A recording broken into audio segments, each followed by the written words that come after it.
안녕하세요. 빨간맛 2부 시작이 됐습니다. 시장에 마지들 없이, 그러니까 삼성전자, SK하이닉스 없이 3,200선 뚫어내는 데는 성공했는데 그 이상은 무릴까요? 계속 1월 고점 앞두고 갈팡질팡하고 있는 코스피 모습이 살펴집니다.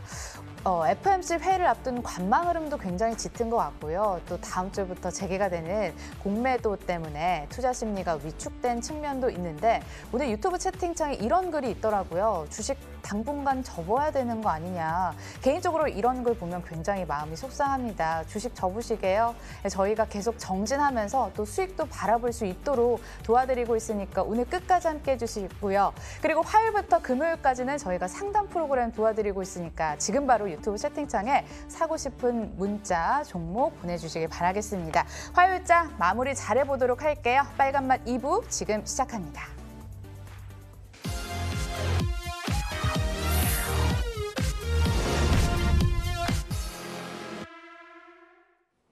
네, 마감 30분 남겨두고 있는데요. 저희 매일 이 시간 통해서 익절의 기술 알려드리고 있는데 지난주에 이어서 이번 주에도 익절의 대가님이 저희 스튜디오를 찾아주셨습니다.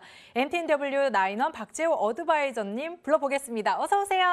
네, 반갑습니다. 반갑습니다. 네. 자, 많은 분들이 당근과 채찍을 기다리고 있었는데 오늘도 역시나 주실지 기다려보겠습니다. 시장 이야기부터 한번 해볼 텐데요. 코스피가 3,200선에서 지지부진한 흐름을 이어가고 있습니다. 특히 오늘 시장은요. 지난주에는 개별주 장세가 펼쳐졌다면 이번 주에는 섹터별 흐름들이 나타나고 있는데 위원님께서 어떻게 보고 계신지 진단 내려주시죠. 자, 일단 지금 현재 증시 상황만 놓고 본다면 좀 해외 지금 현재 미선물까지도 흐름 좀 체크를 해보았는데 많은 분들이 오늘 시장 다소 지지부진한 모습, 특히 코스닥 시장 같은 경우에는 장중 전저점을 계속적으로 이탈하는 하락 움직임을 좀 보이다 보니까는 앞서 다른 앵커분께서 말씀하신 것처럼 이제 주식을 좀 그만해야 되는 것 아닌가. 앞으로 계속적으로 예고되어 있는 FOMC라든지 어떤 공매도 이런 부분들이 상당히 좀 마음에 걸리시는 분들이 좀 많은 것 같은데 일단 신고가에 대한 어떤 갱신 가능성을 충분히 열어둘 수 있는 해외 증시의 움직임이 지금 현재 시점에서 좀 발생을 하고 있고 제가 지난 시간에도 여러분에게 말씀드렸다시피 특히나 지금 대형주들 그중에서도 뭐 건설주라든지 몇몇 종목군들 같은 경우에는 신고가 갱신 가능 구간 내에서 횡보 또는 돌파의 움직임을 보여주고 있습니다. 특히 오늘 같은 경우에 이제 건설주들이 대표적으로 그 사례라고 할 수가 있을 것이고 철강주들이야 뭐 잠시 후에 말씀드리겠지만 사실 오늘 기염을 토하는 모습을 보여줬습니다. 이런 모습들을 놓고 보았을 때 쉽게 시장은 꺾이지 않습니다. 늘 있는 어떤 일종의 변동성 정도의 어떤 수준에서 보시는 것이 좋겠고 추가적으로 한 가지 더 조언을 좀 드린다면 코스피 시장 같은 경우 지금 현재 추가적으로 오버슈팅이라든지 어떤 신고가를 갱신하는 모습을 보여주게 된다면 앞서 제가 여러분들께 여러 차례 어떤 수익을 취한다든지 단기적인 수익 일자라도 일단 챙기고 보자 이런 식의 좀 말씀을 드렸다면 전체 운용 자금의 최소 40~50% 이상의 자금을 포지션 매매를 하셔야 될 시기로 도래할 수 있다. 그리고 그에 따른 섹터를 지금 선별적으로 좀 잡아 나갈 계획을 한번 좀 세워보실 필요가 있겠다라고 좀 말씀드리겠고요. 더 나아가서 이제 코스닥 같은 경우에는 예를 들어서 뭐 정치 테마주들 많은 분들 관심 있게 보시는데 정치 테마주들 같은 경우에는 충분히 눌림과 조정을 보여준 종목군들 위주로 유리한 매수 평단가의 어떤 포지션을 잡아간다 생각하시고 한 번씩 조금씩 모아가시는 전략도 함께 병행하시면 좋을 거라 생각합니다. 네. 아무래도 주식 그만해야 되는 거 아니야 생각하시는 분들은 그만큼 수익이 나지 않아서 좀 속상한 마음에 그런 말씀을 하고 계신 것 같은데 저희가 익절의 기술 빨리 함께 알려드리고 도와드리도록 하겠습니다. 코스피 거래대금 상위 종목부터 체크해 보시죠. 카카오가 제일 먼저 눈에 띄고요. 그 다음으로는 바이오 관련주들이 올라와 있습니다. 셀트리온, 그리고 제넥신, 인도네시아와의 코로나19 백신 후보 물질 공급 계약을 체결하면서 오늘 강한 흐름 보여주고 있고요. 수진텍 같은 경우에도 독일 보건당국으로부터 진단키트 이 허가를 받았기 때문에 오늘 시장에서 주목받고 있습니다. 이외에도 뭐 엑세스바이오, 이트론 올라와 있고요. 그 다음으로 좀 포착이 되는 게 NI스틸입니다. 아무래도 아까 철강주 얘기를 해주셨기 때문에 NI스틸 눈에 띄는데 오늘 1분기 호실적을 발표하고 나서 상한가로 직행을 했습니다. 상한가로 직행을 한 만큼 이 종목에 대해서는 좀 보유자의 영역이 아닐까, 이제 너무 오른 건 아닐까 하는 생각이 드는데 지금 시점에서 바이인가요? 아니면 셀인가요? 자, 일단 보유를 하고 계시다라면 보유죠. 그러니까 보유. 지금 사야 된다라면 이미 타이밍이 지나버렸습니다. 어찌 본다라면 이제 경제방송에 상당히 이제 금지 시대는 단어가 있죠. 상한가 매매, 또는 네. 상한가에 매수를 한다라는 것. 예, 그렇지만 많은 분들이 실제 매매 행태로서 활용을 하고 계신데 지금 NI스틸 같은 경우에는 지금 철강 섹터 내에서 중소형주 시가총액 규모가 가장 작기 때문에 또 앞서 말씀해 준 것과 마찬가지로 호재가 작용을 하다 보니까 그에 따른 어떤 시세가 좀 강하게 나타나는 면이 있습니다. 아무래도 이제 경제 방송에서 여러분들께 손쉽게 얘기할 수 없는 게 상한가에 정말 말 그대로 상한가 가격에 매수해서 상한가 가격에 매도하는 그런 공격적인 매매에 대해서 다소 좀 말씀드리기는 어려운 부분들이 있었는데 NI스틸은 어떤 그런 측면에서 전업 트레이더 분들이시거나 다소 좀 공격적인 매매 성향을 가지신 분들은 다음날 수익을 내기 위한, 즉 다음날 개파락이 발생한다 할지라도 충분히 비중 조절할 수 있거나 갭상승 시 그만큼의 어떤 수익을 취하고자 오늘 오전장 상한가에 도달했을 시 그리고 상한가의 소위 상장량을 사그리 다 매수책을 들어가는 타이밍에 매수 들어가지 않았을까 싶은데 그러한 타이밍 또는 기존에 보유하신 분들은 당연히 보유하셔야 되는 게 맞겠고 다만 지금 현재 가격에서 내가 매수를 하려고 애를 쓰셔도 사실 체결이 안 될 것입니다.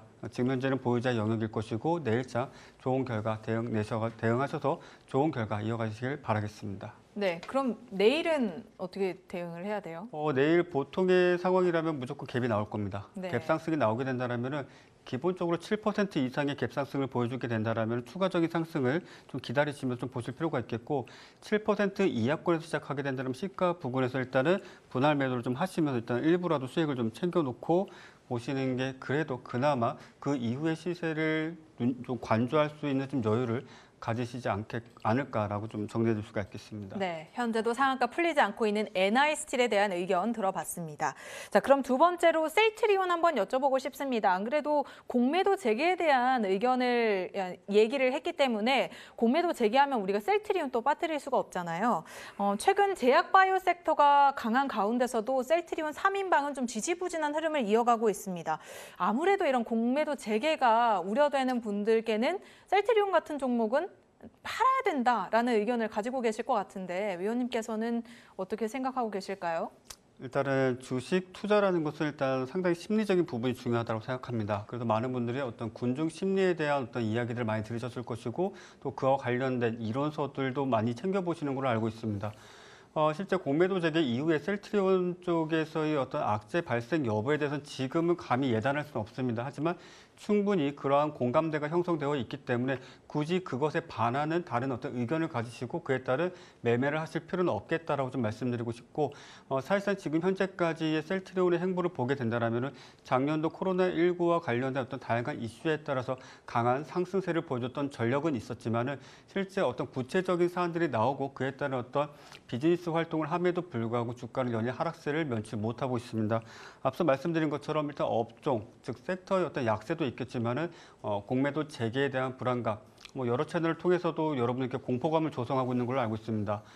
사실상 지금 현재 셀트리온이 공매도 타겟이 된다고 할지라도 시장에 소폭의 어떤 조정이 있다 할지라도 대다수의 분들에게 사실 크게 의미 없는 상황이 될 것입니다. 물론 그 와중에도 단지 저가다 또는 바닥이다 이런 관점에서 매수하시는 분들에게는 다소 좀 어려운 상황이 될 수 있겠지만은 굳이 구태여 피 같은 돈을 이런 어떤 비추세 종목에 매수하실 필요는 없겠다라고 좀 말씀드리고 싶고 당분간 추가적으로 한 가지 더 말씀드린다면은 지금 공매도 재개 시점까지는 코로나19 관련 섹터의 어떤 등락 움직임이 지속적으로 반복이 될 것으로 보여집니다. 당연히 우리가 한 번쯤은 생각해 볼 수 있는 것은 제약바이오 섹터에 대한 어떤 공매도의 첫 번째 타겟이라는 의견이 상당히 좀 지배적인데 그런 과정 중에 있어서 지금 현재 소위 큰손 또는 주포, 세력 또는 기관, 외국인 이런 어떤 메이저 물량을 손쉽게 털어낼 수 있는 빌미를 만들기 위해서는 인위적인 시세를 좀 끌어올리는 과정이 필요하다라고 좀 말씀드리고 싶고 각 종목별 코로나19 제약바이오 최근에 상승을 크게 보여줬던 종목군들 같은 경우에는 실제 그와 관련된 재료와 연관성은 크게 없다라는 점 그렇기에 당분간 최근 들어가지고 그런 종목군들 정말 꼭지에서 매수하시는 분이 참 많으신데 그러실 필요 없고 철저히 단기 트레이딩 관점에서 접근하셔가지고 전체 상승폭이 10%든 상한가든 그 안에서 내 목만 챙기는 매매 좀 이어가셨으면 좋겠습니다. 네. 마감 전 셀 종목으로 셀트리온 짚어주셨고 그 외에도 단기 트레이딩 관점으로 다가갈 필요가 있다라는 말씀까지 덧붙여 주셨습니다. 자, 마지막으로 한 종목 더 살펴보겠습니다. 바로 현대모비스인데요. 아무래도 1분기 실적이 부진했잖아요. 그러면서 증권가에서 이제 실적 부진으로 목표가를 하향 조정하는 흐름들이 나타나고 있습니다. 그래도 일부에서는 중장기적으로 좀 모멘텀 괜찮으니까 지켜봐라라는 얘기도 있던데 위원님 생각은 어떠신가요? 직설적으로 얘기해도 될까요? 네. 막 쏟아 부어 주시죠. 예, 많은 분들이 일단 물리면 중장기 하시죠. 네, 일단은 손실을 갖고 계실 때 마음 편하게 할 수 있는 게 자, 이건 가치 투자다 또는 이건 중장기다 뭐 여러 가지 말씀들을 많이 하시는데 전혀 그러실 필요 없고요. 여러분들이 잊지 마셔야 될 게 최근 시장은 상승장이었습니다. 그리고 상승장임에도 불구하고 전저점을 이탈하는 대형주와 같은 경우에는 오히려 매도에 나서야 된다는 점을 좀 강조해드리고 싶고요. 반대급부로서 전저점을 지지해주는 또는 지지와 반등세를 보여주는 종목은 오히려 매수 타이밍이 될 수가 있습니다. 그런데 현대모비스는 지금 현재 PC가 제대로 작동을 하지 않아서 차트를 보여드릴 수는 없는데 현대모비스 같은 경우는 전저점을 이탈하는 하락 움직임을 좀 보여주고 있고 지금 현재 시장 역시 마찬가지로 자동차 섹터에 대해서는 크게 화답하지 않고 반응하지 않고 있는 시장입니다. 하다못해 지금 차세대 먹거리로 삼고 있는 전기차 역시 마찬가지로 아직까지는 크게 주목받지 못하고 있습니다. 조만간 머지않아서 순환매적인 어떤 상승세가 올 수는 있겠으나 그에 앞서서 비자발적인 강제 투자를 굳이 하실 필요는 없다라고 좀 말씀드리고 싶고 보유하고 계시다라면 혹여 비중이 최소 30% 이상이시라면 비중을 좀 줄이시길 좀 권해드리고자 하는 마음으로 이 종목 여러분께 좀 말씀드리겠습니다. 네, 현대모비스 일단 시장에서 자동차 섹터를 두고 다른 곳으로 좀 관심을 돌렸기 때문에 우리가 한번 덜어낼 필요가 있고 그리고 또 전저점 이탈로 인해서 현금 확보 필요하다라는 전략을 세워주셨습니다. 자, 이렇게 세 가지 종목 AS 해봤습니다. 오늘 MTNW 나인원 박재호 어드바이저와 함께했습니다. 위원님 또 나와주시죠. 예, 네, 알겠습니다. 오늘 말씀 고맙습니다. 네, 감사합니다.